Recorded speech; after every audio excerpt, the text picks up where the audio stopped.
Pain has a face. Allow me to show it to you.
And what I want is you.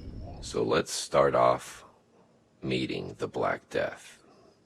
But we're going to start with the features of this knife, because dress and yet simple is kind of what this knife's theme is all about. So let's start off looking at the Mokuti hand ground thumb studs. Moving on to the backspacer, also made of Mokuti, featuring a skull crushing end feature on its end. And thirdly and lastly, the last piece of Mokuti to tie this all together is a jewel sculpted piece right on the top of the 3D milled zirconium pocket clip. Speaking of zirconium, let's move on to the zirconium features of this knife. Starting off with the most popular in the Black Death series, the blackened zirconium bolsters, which are followed up with some pearl carbon fiber from AJ Composites. The 3D milled clip also retains well in the pocket and also has plenty of space.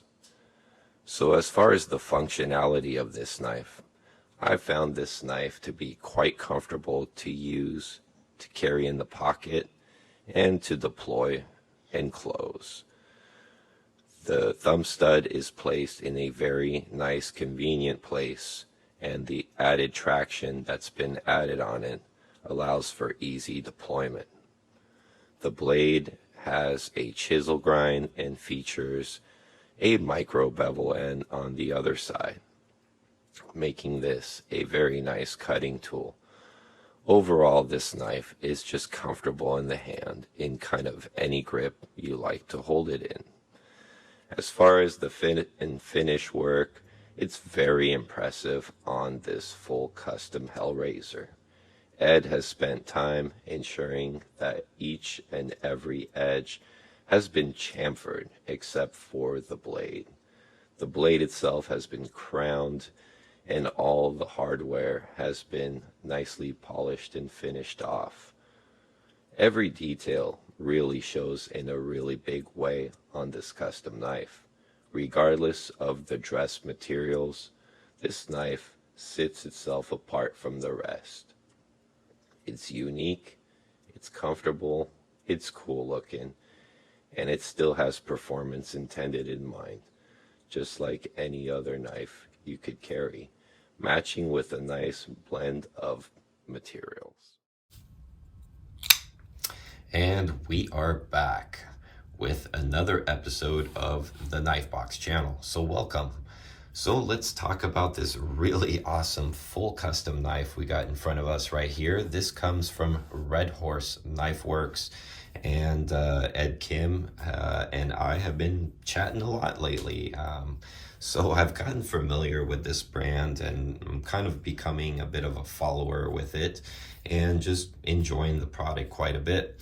Now, this one was actually given to me for review only by my good buddy Dirk Warning. So make sure you check out his channel. I'll have a link to his channel down below. Subscribe, all that good stuff. You guys will find tons of beautiful gear on Dirk's channel. And I actually got to review this before he did. So thanks, buddy. He knows how excited I was when he got this, and basically just sent it to me on a whim, didn't even tell me it was coming.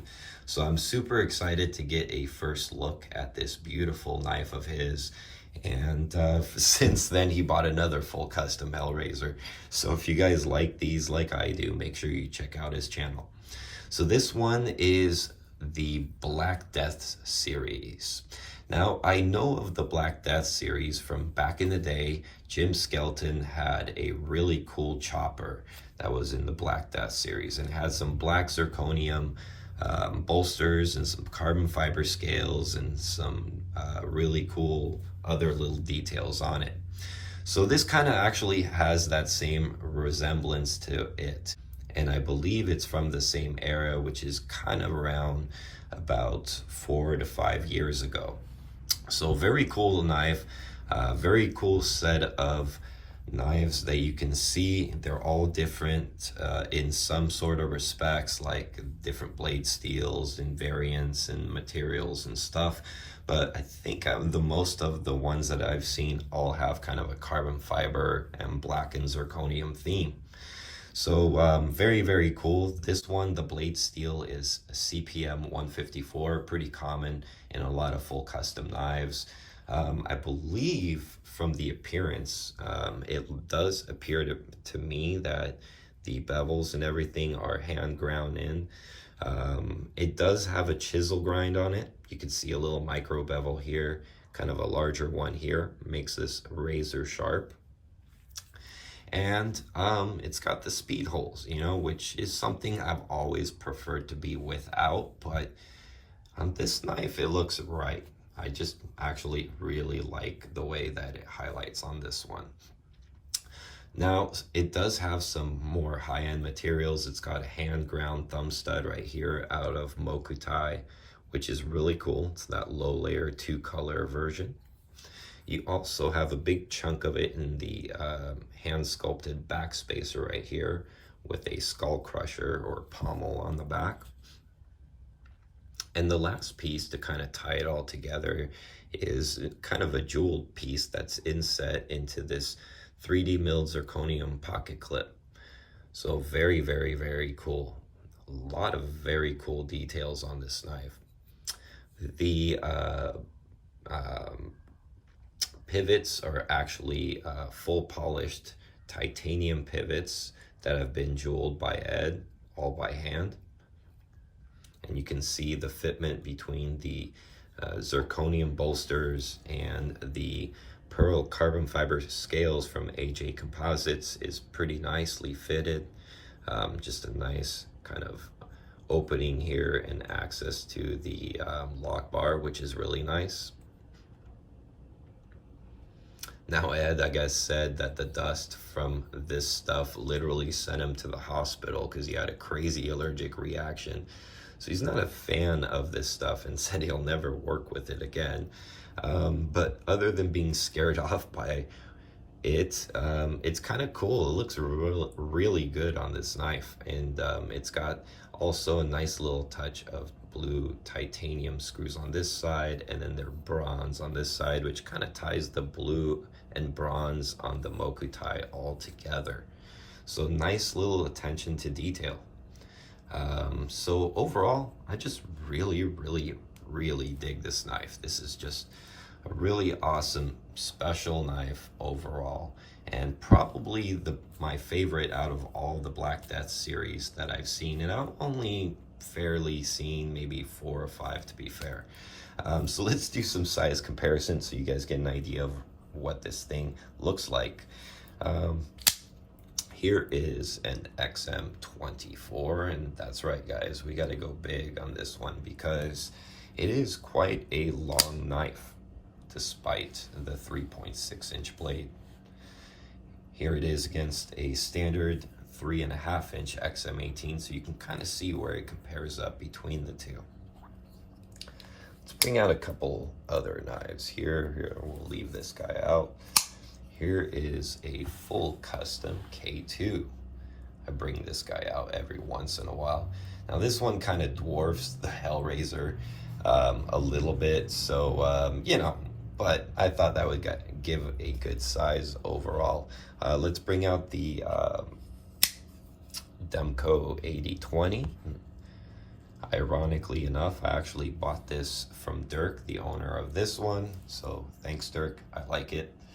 And yeah, let's bring out something else here.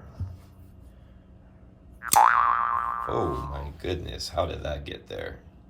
This is, you don't want to know what this is. And that's what it looks like next to a HellRazor. And just for good measures, let's bring out a nice full dress custom knife next to it. This is a full-size JD Van Deventer Gold. How about bringing out a kind of more common size Spyderco Manix 2. So you can see kind of where the HellRazor is. It's not a large knife, but it's not small by any means. And it's kind of hard to gauge as well because, you know, you got this kind of extra length on the handle side versus the blade. Blade wise, you know, you can see next to the Manix, it's going to be kind of comparable as far as your cutting edge and such. So yeah, pretty cool knife.